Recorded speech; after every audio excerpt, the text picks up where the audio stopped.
Hello दोस्तों, आज के इस वीडियो में जानेंगे थर्मल पावर प्लांट में इलेक्ट्रिसिटी कैसे जनरेट होती है। इसके मेन पार्ट कौन से होते हैं, इसकी जानकारी लेंगे। तो चलिए शुरू करते हैं। तो पहले हम जानते हैं थर्मल पावर प्लांट कैसे काम करता है।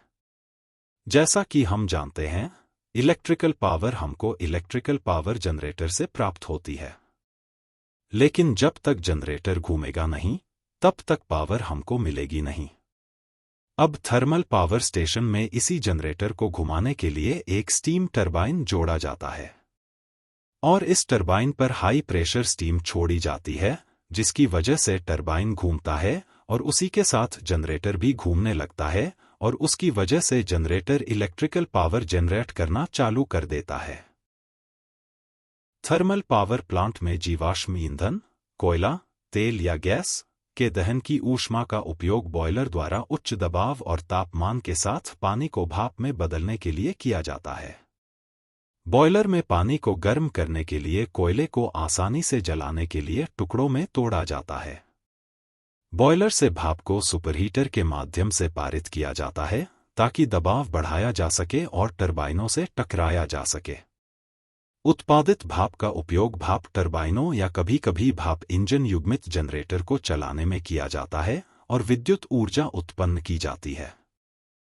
चलिए थर्मल पावर प्लांट के मेन कंपोनेंट और उनकी कार्यप्रणाली को समझते हैं। एक आधुनिक थर्मल पावर स्टेशन की पूरी व्यवस्था में विभिन्न घटक शामिल होते हैं, जिसमें सबसे मेन पार्ट होता है बॉयलर। बॉयलर वह कंपोनेंट है जिसका उपयोग स्टीम बनाने के लिए किया जाता है। इसमें कोयले को जलाया जाता है। इसके दहन के कारण उत्पन्न ऊष्मा का उपयोग बॉयलर में उच्च तापमान और दबाव पर पानी को भाप में बदलने के लिए किया जाता है।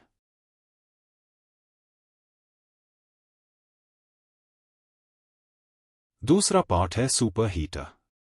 बॉयलर से निकलने वाली भाप गीली होती है और अगर यह भाप स्टीम टरबाइन से होकर गुजरती है तो टरबाइन क्षतिग्रस्त हो सकती है। इस स्थिति से बचने के लिए बॉयलर से निकलने वाली भाप को सुपर हीटर पर और गर्म किया जाता है, जैसे कि एनिमेशन में दिखाया गया है। बॉयलर में सुपरहीटर का मुख्य कार्य फ्लू गैसों से निकलने वाली गर्मी का उपयोग करके भाप के तापमान को पानी के बॉइलिंग पॉइंट से ऊपर बढ़ाना है। यह एक हीट एक्सचेंजर है जिसका काम ऊष्मा ऊर्जा को संतृप्त या गीली भाप को आवश्यक तापमान तक गर्म करने के लिए स्थानांतरित करना है। तीसरा पार्ट है इकोनोमाइजर। बॉयलर में इकोनोमाइजर अनिवार्य रूप से एक फीड वाटर हीटर है। बॉयलर को आपूर्ति करने से पहले फीड वाटर को इकोनोमाइजर में डाला जाता है।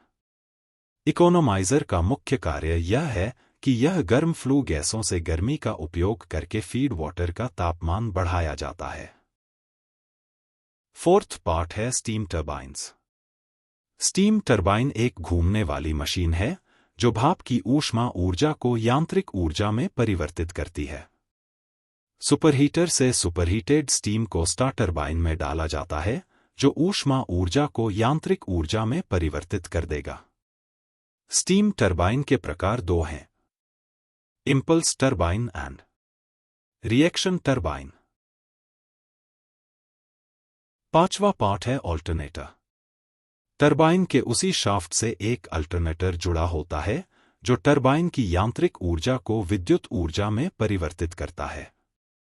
अल्टरनेटर द्वारा विकसित विद्युत ऊर्जा को ट्रांसफार्मर, सर्किट ब्रेकर और आइसोलेटर के माध्यम से बस बार तक पहुंचाया जाता है। आगे जानेंगे कूलिंग अरेंजमेंट के बारे में। स्टीम टरबाइन पर आने के बाद उसको ठंडा करने के लिए कूलिंग सिस्टम की अरेंजमेंट की जाती है, जिसमें एक condenser, cooling tower, water circulation pump का इस्तेमाल होता है। जब बॉयलर से स्टीम टरबाइन से होकर कंडेंसर में प्रवेश करती है, तब कूलिंग टावर से पानी कंडेंसर में सर्कुलेट किया जाता है, जिसकी वजह से गर्म स्टीम का लो टेम्परेचर पानी में परावर्तित होता है। मतलब कूलिंग टावर का पानी स्टीम की हीट ऑब्जर्व करता है। कंडेंसर से गर्म पानी को कूलिंग टावरों में भेजा जाता है, जहां इसे ठंडा किया जाता है। कूलिंग टावर से ठंडे पानी का फिर से कंडेंसर में उपयोग किया जाता है। अगला पार्ट है चिमनी। थर्मल पावर प्लांट की चिमनी के दो महत्वपूर्ण कार्य हैं: बॉयलर से अवांछित दहन या धुआं बाहर निकालना, आग को प्रज्वलित रखने के लिए हवा प्रदान करने वाला ड्राफ्ट प्रदान करना। चिमनी का ड्राफ्ट बढ़ती गर्म हवा से आता है। तो इस तरह से इस वीडियो में हमने थर्मल पावर प्लांट के कार्य प्रणाली को समझा। आगे और ऐसे ही नए टॉपिक के साथ मिलेंगे। अगर यह वीडियो पसंद आया हो तो सब्सक्राइब, लाइक एंड शेयर करना ना भूलें। मिलते हैं अगले वीडियो में। Thanks for watching.